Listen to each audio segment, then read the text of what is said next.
Petrol diesel के बढ़ते दामों को लेकर आज जिला युवा कांग्रेस के कार्यकर्ताओं ने जांजगीर शहर की सड़कों पर केंद्र सरकार के खिलाफ नारेबाजी करते हुए केंद्र सरकार की शव यात्रा निकाली। इस शव यात्रा में भारी संख्या में शहरवासी भी शामिल हुए।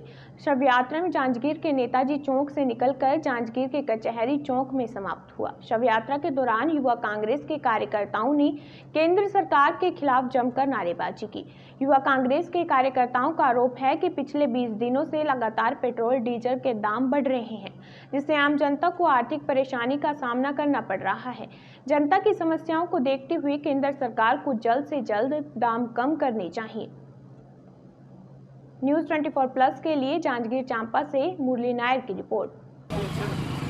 आज पूरे देश में कोरोना महामारी का संकट छाया हुआ है। हजारों लोग बेरोजगार हो चुके हैं, लाखों लोग के सामने रोजी रोटी की समस्या आ गई है। और ऐसी विकट परिस्थिति में विगत 20 दिनों से जिस प्रकार से डीजल और पेट्रोल की कीमतों में प्रतिदिन, आज भी पेट्रोल और डीजल के दाम में बढ़ोतरी की गई है। लगातार 21 दिन हो गए हैं और डीजल और पेट्रोल की कीमतों में इजाफा किया जा रहा है। इससे लोगों जो पहले से ही बहुत मुसीबत में हैं, उनके ऊपर एक दोहरा प्रहार आर्थिक रूप से हो रहा है। और इस मुद्दे पर केंद्र की मोदी सरकार मौन साधे बैठी है। उन्हें जगाने के लिए और बढ़ी हुई डीजल और पेट्रोल की कीमतों को तत्काल कम करने की मांग को लेकर जो शव यात्रा निकाली गई है, उसमें हम लोगों ने सहभागिता निभाई है। और स्वतंत्र भारत के इतिहास में पहली बार हुआ है कि डीजल की कीमत पेट्रोल से भी ज़्यादा हो गई है।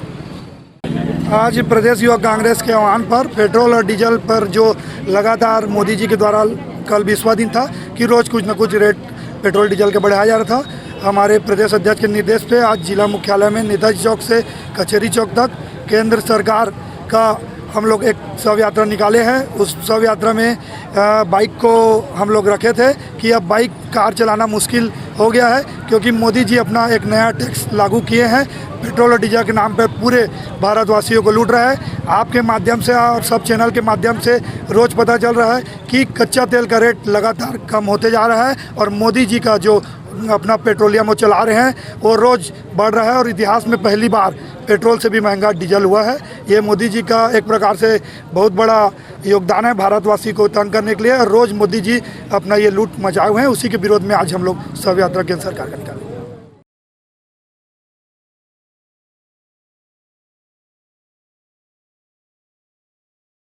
जिला जांजगीर चांपा के बलौदा तहसील के ग्रामीण इलाकों में नदी से रेत का बड़ी मात्रा में अवैध उत्खनन किया जा रहा है।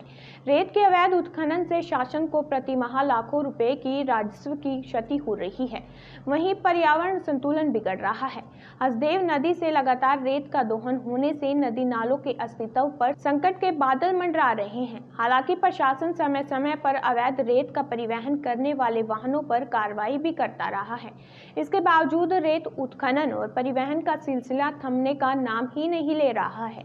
कलेक्टर के निर्देश पर जांजगीर एसडीएम और बलौदा तहसीलदार अतुल वैष्णव ने 60 ट्रैक्टर और इकाईवा 2 छोटा ट्रक को अवैध रेत का परिवहन करते हुए जब्त किया। इन ट्रैक्टरों को जांजगीर कलेक्ट्रेट ले जाने का आदेश भी दिया गया। जब रिपोर्टर ने इसका जायजा लिया तो गांव वालों ने बताया कि यहां से रोज 2 से 250 ट्रिप रेत निकलती है। गौरतलब हो कि बलौदा तहसील के आसपास के ग्रामीण इलाकों में रेत का अवैध कारोबार प्रशासन के संरक्षण पर फल फूल रहा है। थाना व तहसील होते हुए हर दिन बड़ी मात्रा में रेत का अवैध उत्खनन एवं परिवहन होता है।